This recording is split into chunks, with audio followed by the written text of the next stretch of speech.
9 months ago, we stood here and talked about the bold pivot. We looked at RCAT Holdings, ticker RCAT, and saw a company attempting to transition from a hobbyist drone racer into a serious defense contractor.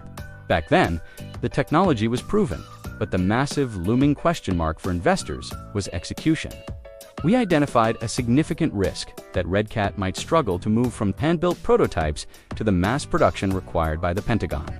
Today, management is providing preliminary evidence that those scaling questions are entering a new phase of validation.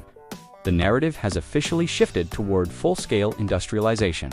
Following their selection for the U.S. Army's SRR Program of Record, RCAT is transitioning from a developer into a primary military supplier. With their high-stakes earnings report coming on March 18th, the market is looking for confirmation that their production engine is meeting the Army's multi-year demand. Today, we are investigating the mass production sequel. The turning point for this story was RCAT's victory in the U.S. Army's Short-Range Reconnaissance SRR program. After extensive competitive testing, the Army selected the Black Widow system for its Program of Record designation that signals a long-term procurement commitment.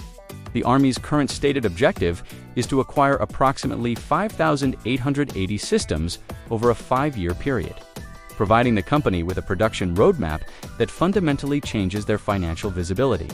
This system is a rucksack portable ISR platform designed specifically for operations in GPS-denied environments.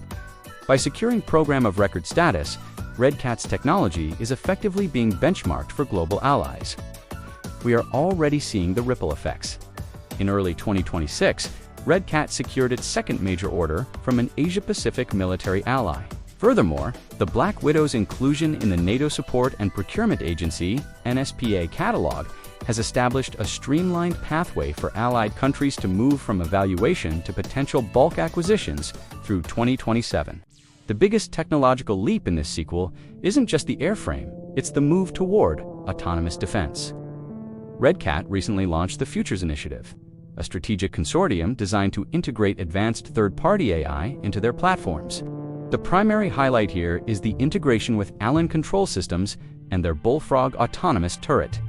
Bullfrog is an AI-driven smart system designed to identify and track aerial threats, specifically enemy drones, with minimal human intervention. This integration aims to transform the Black Widow from a passive reconnaissance tool into an active participant in counter-drone warfare. By processing target data on the edge using advanced onboard chips, the system is designed to react with millisecond precision in contested environments. RCAT is positioning its hardware as an interoperable AI defense platform, aiming to provide a technological differentiator. Against standard commercial drones that lack military-grade autonomous engagement capabilities, while the sky has been RCAT's primary battlefield, 2026 marks their aggressive move into the water. The company has officially launched its Maritime division, Blue Ops, and opened a massive 155,000 square foot manufacturing facility in Valdosta, Georgia. This isn't just a side project, it's an attempt to dominate the uncrewed surface vessel USV market. Their flagship, the Variant 7, is a 7.8-meter autonomous sea drone capable of traveling 800 nautical miles at speeds of 40 knots.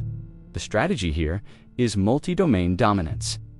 By integrating their aerial drones with their maritime vessels, RCAT is offering a complete, coordinated mission package. A single Variant 7 can act as a floating mothership, carrying a payload of 1,800 pounds and launching Black Widow drones for over-the-horizon reconnaissance. Management views this maritime push as a high-margin opportunity to diversify away from pure aerial platforms, targeting initial production of over 60 vessels per month as they ramp up operations in the Georgia plant throughout the first half of 2026. In our last deep dive, we identified scaling as the primary death valley for the stock. Management has moved to address this by significantly expanding their manufacturing footprint across 3 core facilities. Their Salt Lake City facility is now reportedly capable of producing 1,000 Black Widow drones per month on a single shift. Furthermore, they have established a 51,000 square foot facility for their FlightWave division in California, capable of producing 125 Edge 130 drones monthly. This expansion is intended to mitigate the invisible risk that kept the stock price suppressed in 2025. the fear that a surge in orders would lead to backlogs they couldn't fulfill.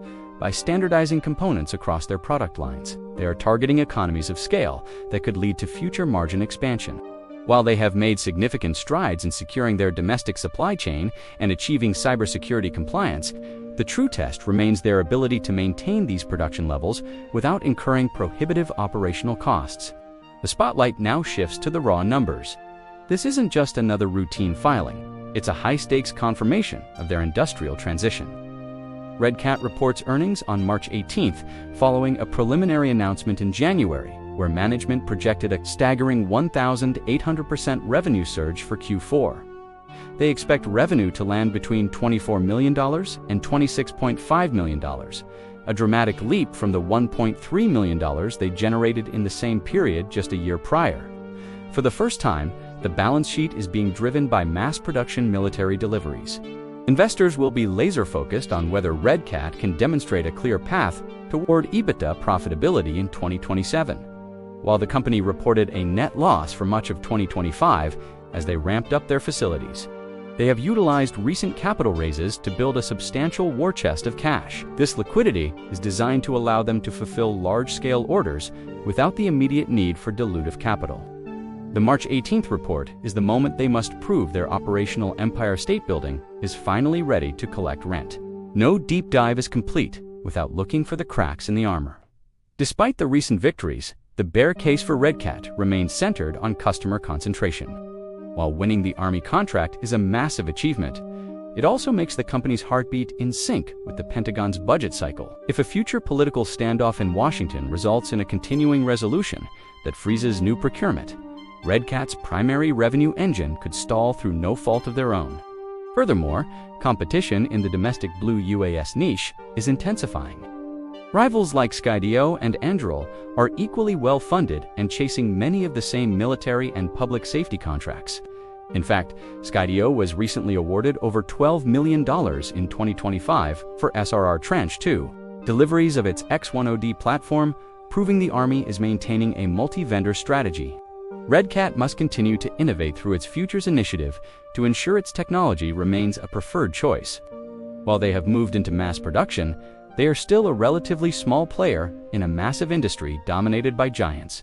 RCAT Holdings has successfully transitioned from a story stock into an industrial defense manufacturer, backed by a significant U.S. Army program of record and a reported expansion in production capacity. By integrating AI-driven autonomous defense through Bullfrog and securing a substantial cash runway, they have moved to address many of the execution risks we identified last year. If they can maintain this operational momentum through the March 18th earnings and successfully convert their backlog into profit, they may well cement their role as a foundational player in the American drone industry. Are you front-running the March 18th earnings, or do you think the military drone trade is already priced in? Let me know in the comments. And if you enjoyed this sequel deep dive, check out the Ko-Fi link in the description. Remember, this is not financial advice. You're watching Stock Teller, where every ticker has a tail.